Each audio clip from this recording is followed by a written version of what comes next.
आज एक पेशेंट रुद्रांशी करके है, 19 ईयर एज है, फीमेल। उनका स्कॉलियोसिस का असेसमेंट और उनको प्रॉपर एक्सप्लेन करना है कि इनको क्या इशू है और किस चीज़ से ये इस किस ट्रीटमेंट से इनको ज़्यादा फायदा है। तो लाइक इनको माइल्ड स्कॉलियोसिस है।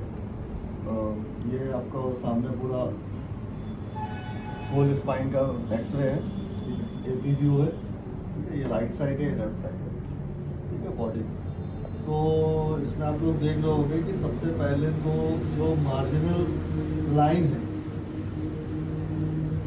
स्पाइन की, जो मार्जिनल लाइन है मीन्स जो आपके स्पाइनस प्रोसेस है, जो आपके स्पाइनस प्रोसेस है उस पर अगर आप एक इमेजनरी लाइन डालेंगे ना till the sacrum to the coccyx, तो आपको उस लाइन से माइल्ड डिविएशन मिलेगा अलग अलग सेक्शंस में। लाइक सर्वाइकल पे अलग मिल रहा है, थोरेसिक पे अलग मिल रहा है, लंबर पे अलग मिल रहा है, जो कि आप बहुत इजीली सीन कर सकते हैं।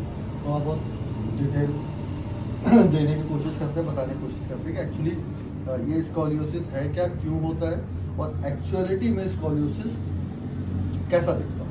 स्कॉलियोसिस बेसिकली रीढ़ की हड्डी का टेढ़ापन होता है, आम भाषा में बोला जाता है, ठीक है। और बाकी बहुत ज़्यादा डिटेल उसमें जाना नहीं चाहेंगे, ठीक है, तो फिर कभी कभी बनाएंगे तो डिटेल में बताएंगे। ये बेसिकली पोस्चरल स्कॉलियोसिस है, ठीक है। इस बच्चे का फ्लैट फुट है, ठीक है, मैंने काफ़ी दिनों पहले देखा था, इनका फ्लैट फुट है और फ्लैट फुट की वजह से नी में इशू है, ठीक है, बोले तो उसके हिसाब से दोनों ही उसमें दोनों ही पैरों में कहीं ना कहीं लोड इक्वल नहीं आ रहा। अब जब लोड इक्वल नहीं आया है और जो फ्लैट फुट होगा वो आई थिंक बचपन से होगा, तो आज 19 साल की ये बच्ची है, उसकी ये कंडीशन है स्पाइन, ठीक है।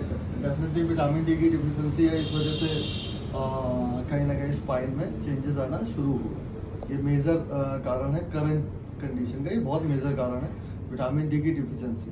हम एडवाइस करेंगे ज़्यादा से ज़्यादा बच्चे आज की जनरेशन की ज़्यादा से ज़्यादा विटामिन डी, वो मिल्क की चीज़ें ना, फास्ट फूड थोड़ा कम खाएं, नहीं तो रिजल्ट ये है, ठीक है। अब इसमें देखिए है क्या एक्चुअली, हेड अपनी जगह से रोटेट है, ये साइड ड्रॉप है, ये साइड अप है ना।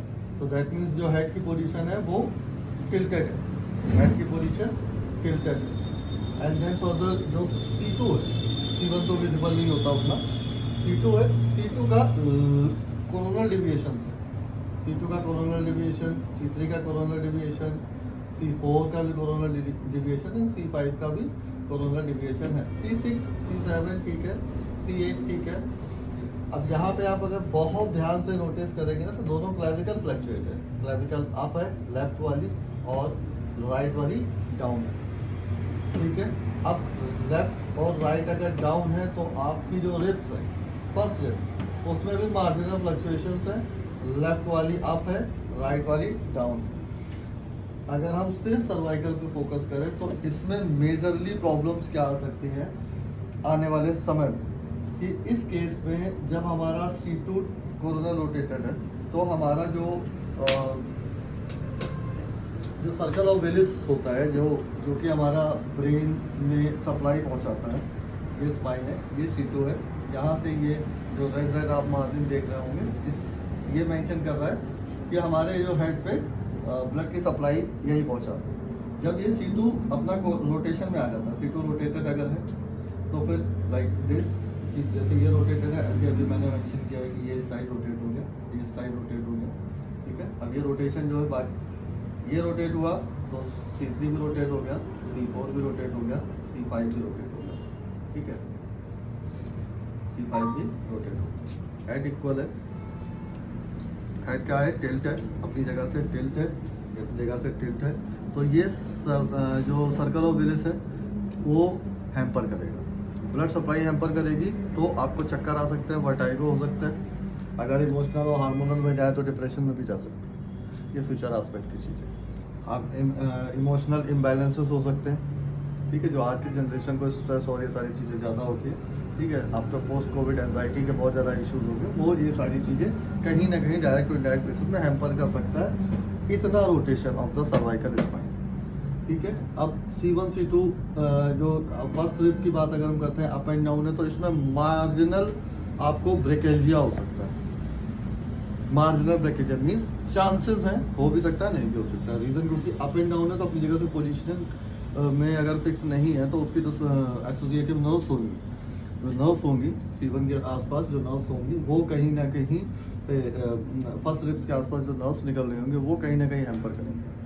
ठीक है, इससे सर्वाइकल स्पॉन्डिलाइटिस के भी होने के काफ़ी चांसेस हैं, not to the spine but through the first ribs, क्योंकि वो नीचे से ही निकलती है सारी और वो अपने शोल्डर में जाती है। अब आप नेक्स्ट जाओगे तो क्लेविकल से अगर आप और नीचे आए, तो यहाँ पे रोटेशन आ गया आपका थोरेसिक, यहाँ से यहाँ तक की अब आ गई स्पाइन थोरेसिक। अब ये थोरेसिक है। अब थोरेसिक में क्या आ रहा है, सर्वाइकल का लेफ्ट साइड का डिविएशन है, लेफ्ट साइड का डिविएशन है मीन्स राइट साइड की मसल्स शॉर्ट है, लेफ्ट साइड की मसल्स लोड नहीं ले रही। राइट साइड की मसल्स शॉर्ट है, लेफ्ट साइड की मसल लोड नहीं ले रही, धीरे धीरे लोड ऑफ कर रही है। जब लोड ऑफ करती हैं तो स्पाइरल लाइन जो होती है हमारी, जो स्पाइरल लाइन हमारी बॉडी में काफ़ी लाइंस होती हैं, 8 लाइंस होते हैं, उसी से सारी मसल्स हम लोगों की बैलेंस होती है या बॉडी बैलेंस होती है, एक्सेप्ट सेरिबेलम अगर हम बताते हैं, मस्कुलर कोऑर्डिनेशन की बात करते हैं। तो राइट साइड का जो कोऑर्डिनेशन, राइट साइड की जो थोरेसिक स्पाइन अगर राइट साइड टिल्ट हो रही है, तो कहीं ना कहीं हमारी जो स्पाइरल लाइन है वो हैम्पर कर रही है, तो हमारी जो थोरेसिक स्पाइन है वो हमारी राइट साइड टिल्ट होने लगी। तो सर्वाइकल ये टिल्ट हुई और राइट थोरेसिक वो साइड टिल्ट हो गई, लाइक दिस। ठीक है, अब ये टिल जाएगा आपका L1 तक, B12 L1 तक, दिस। ठीक है, ये हमारे जो छोटे छोटे ज्वाइंट्स होते हैं जिसको बोलते हैं फैसेट ज्वाइंट, वो फैसेट ज्वाइंट ही कहीं ना कहीं अनलॉक हो जाए। तो ये मिस अलाइनमेंट हो गया, ये इधर भागा, ये इधर भागा। अब यहाँ से ये रोटेशन अब जो आएगा लंबर स्पाइन का, वो आपका राइट साइड शिफ्ट होगा, वो आपका राइट साइड शिफ्ट होगा। तो मतलब जो लंबर स्पाइन की है वो आपकी सेम एज सर्वाइकल लंबर भी आपकी शिफ्ट होगी। उसका भी एक बहुत मेजर रीज़न है कि सर्वाइकल स्पाइन की जो भी रोटेशन होगा और लंबर स्पाइन का जो भी रोटेशन होगा, ऑलमोस्ट आपको 90 से 80% आपको सेम मिलेगा। रीज़न क्योंकि दोनों ही बहुत डायनेमिक होते हैं। थोरेसिक हमारा स्टेबल होता है, सर्वाइकल और लंबर दोनों ही डायनेमिक होते हैं, मतलब ज़्यादा रोटेबल होते हैं, ज़्यादा मूवमेंट में होते हैं, ज़्यादा हम लोग यूज़ करते हैं उसको। इस वजह से जो भी सर्वाइकल की मसल्स इशू कर रही होंगी, सेम एज इट इज आपकी लंबर स्पाइन इशू कर रही होगी। बस इस बच्चे में क्या है, आपका दोनों इलियम इक्वल है बट सैक्रम मिसअलाइनमेंट है, ये मिसअलाइनमेंट। ठीक है, तो ओवरऑल अगर स्कॉलियोसिस को देखा जाए तो सेम ऐसा ही है और इसी को रीढ़ की हड्डी का टेढ़ापन कहते हैं। इसमें पैर छोटा बड़ा भी हो जाता है ना। और भी मेजर चीज़ें हैं इसमें। अगर लंबर स्पाइन की बात की जाए तो यहाँ पे PIVD होने के चांसेस होते हैं।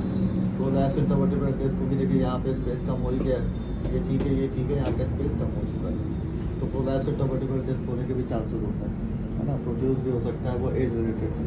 बच्चा है, धीरे धीरे अगर ये और बढ़ेगा प्रॉब्लम्स और बढ़ेगा।